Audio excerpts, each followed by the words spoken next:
తాళ్లకోన మండలం తీర ప్రాంత మగసాని తిప్పలో మహాశివరాత్రి సందర్భంగా కాళభైరవ స్వామిని దర్శించుకున్న ముమ్మిడివరం ఎమ్మెల్యే ప్రభుత్వ విప్ దాట్ల సుబ్బారాజు. బ్రహ్మ సమేధ్యం పరిధిలోని స్వయంభూగా వెలసిన కాళభైరవ స్వామిని దర్శించుకోవడానికి భక్తులు పోటెత్తారు.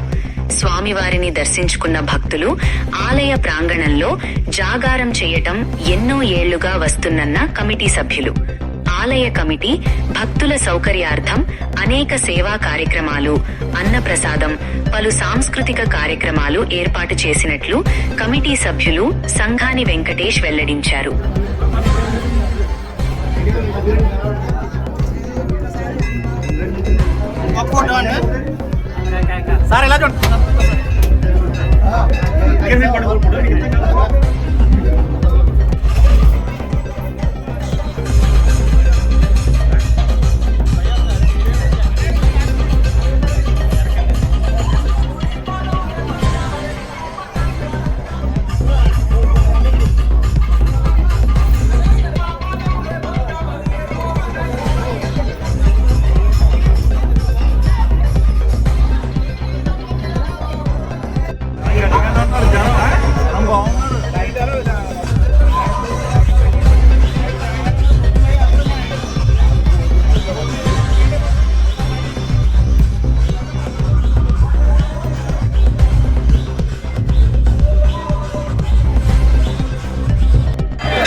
మరి ఈరోజు మహాశివరాత్రి సందర్భంగా మరి ఈ మాగసాంతిప్ప గ్రామంలో వెలసినటువంటి కాళభైరవ స్వామికి ముందుగా నా ధన్యవాదాలు తెలియజేసుకుంటున్నాను.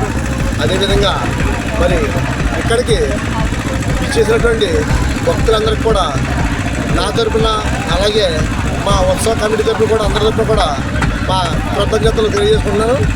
ఇక్కడ ఈ కాళ్ళభైరవ స్వామి ఎన్నో వందల సంవత్సరాల క్రితం వెలిసినటువంటి గొప్ప పవిత్రమైనటువంటి ఈ విగ్రహం ఇక్కడ వెలిసింది. ఇది గతంలో పురాతనలో చాలా పురాతనమైన విగ్రహం. ఇది కొన్ని వందల సంవత్సరాల క్రితం ఈ విగ్రహం ఈ దేవాలయం కూడా ఈ మాగసతిప్ప ఈ టెంపుల్కి సుమారుగా 3 కిలోమీటర్ల దూరంలో సముద్ర తీరాన్ని ఉండే దేవాలయం ఇది. మరి కాలక్రమేణా మరి సముద్ర కోత గురి కావడంతో ఆ దేవాలయాన్ని తీసుకొచ్చి మళ్ళీ మా పూర్వీకులు ఇక్కడ ప్రతిష్ఠించడం జరిగింది. ఇది మరి గౌతమి నదిని గౌతమి గోదావరిని ఆనుకుని ఇక్కడ ఈ దేవాలయాన్ని ఇక్కడ నిర్మించడం జరిగింది. ఈ దేవాలయాన్ని తరతరాలుగా ఎన్నో వందల ఏళ్ళుగా కూడా మా పూర్వీకులు మా తాత ముత్తాతల కాలం నుంచి కూడా దీన్ని పవిత్రంగా కొలుచుకుంటూ ఈ కాళ్ళభైరవ స్వామిని మరి పూజిస్తూ వస్తున్నాము. మరి ఇక్కడ పాండాసారం కూడా చేస్తారు. ఎందరో భక్తులు కొత్తగా పెళ్ళిళ్ళు చేసుకున్నటువంటి జంటలు మరి వాళ్ళకి పిల్లలు లేకపోతే మరి ఇక్కడికి వచ్చి పాండాసారం చేసి ఇక్కడ పడుకుని ఒక రాత్రి నిద్ర చేసి మరి వాళ్ళు ఈ కాళ్ళభైరవ స్వామిని దర్శించుకున్నట్లయితే వాళ్ళకి పిల్లలు కలుగుతాయని ఒక నమ్మకం మీద ఇక్కడ ఎన్నో ఏళ్ళు కూడా ఎంతోమందికి ఆ కాళ్ళభైరవ స్వామి దైవాలు కూడా సంతానం కలిగిన సందర్భాలు కూడా ఎంతోమంది మేము చూసాం. అదేవిధంగా మరి ఇక్కడ మేమందరం కూడా సముద్రం మీద ఈ గోదావరి మీద మరి బ్రతుకు తీరు నిమిత్తం మేము కష్టపడి సముద్ర వేటకి వెళ్ళి వేట చేసుకుంటూ జీవనం సాగిస్తుంటాం. ఇక్కడ ఏ ప్రమాదాలు ఏమి సంభవించకుండా కూడా ఆ కాళ్ళభైరవ స్వామి ఆశీస్సులు మాకుంటాయి. ఆ నమ్మకంతోనే ఆ భైరవమూర్తి ఉన్నాడనే ధైర్యంతో ప్రతి ఒక్కరు కూడా నడి సముద్రానికి వెళ్ళి కూడా మరి ఎన్ని తుఫాన్లు వచ్చినా ఏ విధమైన పెను ప్రమాదాలు వచ్చినా కూడా ఏ విధమైన ప్రాణ నష్టం జరగకుండా ఆ భైరవ స్వామి ఎల్లవేళ మమ్మల్ని కాపాడతాడనే ఒక నమ్మకం ప్రతి ఒక్కరిలో మా అందరూ కూడా అగ్నికుల క్షేత్రులు అందరిలో కూడా మాకు ఉంది.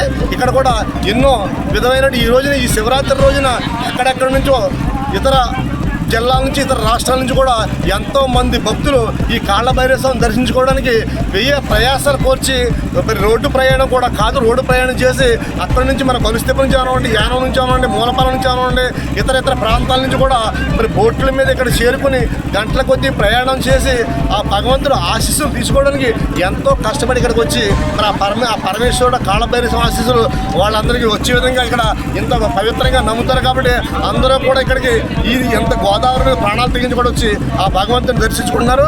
అదేవిధంగా ఇక్కడ మరి ఎన్నో సాంస్కృతిక కార్యక్రమాలు కూడా ఈరోజు మేము ఏర్పాటు చేయడం జరిగింది. మరి ఇక్కడ వచ్చినటువంటి భక్తులందరూ కూడా ఒక ఎంటర్టైన్మెంట్ కోసం ఇక్కడ కొన్ని కార్యక్రమాలు మేము ఏర్పాటు చేసాము. ఈ చిన్నపిల్లలు ఒక డ్యాన్స్ ఒకటి ఉంది, లారెన్స్ డ్యాన్స్ ఒక చిన్నపిల్లల డ్యాన్స్ కార్యక్రమం పెట్టాము. అదేవిధంగా అగ్ని ఆర్కెస్ట్రాని కూడా ఆర్కెస్ట్రా ప్రోగ్రామ్ కూడా పెట్టుకున్నాం. అలాగే మళ్ళీ 1 గంట రాత్రి అయిన తర్వాత వెరైటీ బుర్రకథలు కూడా మరి విజయనగరం నుంచి కూడా వస్తున్నారు. చాలా చక్కటి కార్యక్రమాలు ఇక్కడ మేము ఏర్పాటు చేసుకుంటాం. అదేవిధంగా దీపకాంతులతో మరి ఇక్కడ చక్కటి భైరవమూర్తికి లైటింగ్ అనివ్వండి, అదే గుడి ప్రాంగణం అంతా కూడా గుడిలో కూడా పూల అలంకరణ అనండి ఎంతో వ్యయంతో ఖర్చు పెట్టి చాలా డబ్బులు ఖర్చు పెట్టి మేమందరం కూడా ఈ భైరవ స్వామి మూర్తిని ఈ రోజుని సుమారుగా లక్షల రూపాయలు ఖర్చు పెట్టి ఆ భగవంతుడి ఆశీస్సుల కోసం మేము ఇక్కడ చేయడం జరుగుతుంది. అదేవిధంగా ఇక్కడ ఆటో యూనియన్ వారు ఉన్నారు. ఆటో యూనియన్ వారు కొన్ని 15-16 సంవత్సరాల నుంచి కూడా గతంలో అయితే ఇక్కడ ఇంత దూరం వచ్చి ఇక్కడ భోజనం చేయాలని సదుపాయాలు ఉండేవి కాదు. ఇక్కడే వండుకుని తిని ఇబ్బందులు పడే పరిస్థితులు ఉండేవి. ఆ పరిస్థితులను గమనించి మా గ్రామం నుంచి కూడా కొంతమంది యువకులు ఒక ఆటో యూనియన్ అందరూ కూడా తయారయ్యి వాళ్ళు 10-15 సంవత్సరాల నుంచి కూడా ఇక్కడ అన్నదాన కార్యక్రమాన్ని ఇక్కడ నిర్వహించడం జరుగుతుంది. ఆ కార్యక్రమానికి అనేక మంది దాతలు మరి డొనేషన్ ఇవ్వడం కూడా జరుగుతుంది. అదేవిధంగా మా గ్రామం నుంచి కూడా మా వంతుగా కూడా ఆ అన్నదాన కార్యక్రమానికి సుమారుగా ప్రతి సంవత్సరం కూడా ₹1,00,000 కూడా మేము కూడా ఇవ్వడానికి ఇస్తున్నాము. వచ్చిన భక్తులందరూ కూడా మంచి సౌకర్యవంతమైన మంచి ఇక్కడ నీసు మాసాలు ఇక్కడ ఎట్టి పరిస్థితుల్లో ఆవులేదు.